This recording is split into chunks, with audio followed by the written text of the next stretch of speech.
Mae'r glaw wedi cyrraedd hefyd, ond yn yw'n cwyno am hynny heddiw yna nhw. Mae Mary James yn dal gen i fan hyn, ac maen nhw'n dod i Pencampwriaeth, y Gwartheg Ayrshire. A newch ni cael golwg gwach arnyn nhw.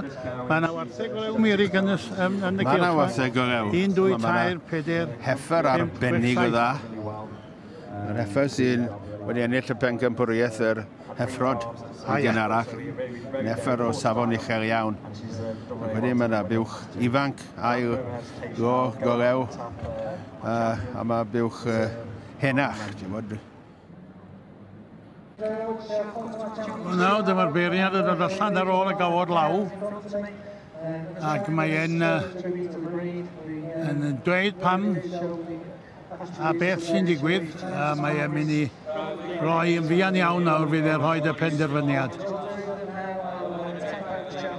Mae e'n mynd allan i darffordd champion allan.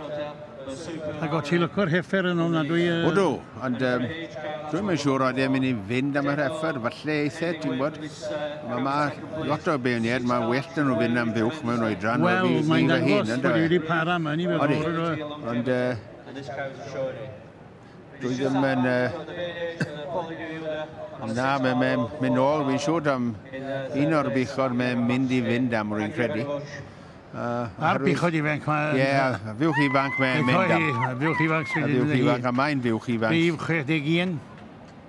Mae'n fiwch arbennig o dda. Oedd y fiwch o'r un as fod yn yr un dosbarth ar hwnnw. Yr un teip o wartheg. Odi, mae'n dod o Tomlinson's yn Leicester. Mae'n fiwch fodern iawn. Ynddi mai. Wel, dyna ni chi wedi hir aros ar glaw a phob beth. Dyma Pencampwriaeth, y Gwartheg Ayrshire. A diolch, Tymirig. Iawn.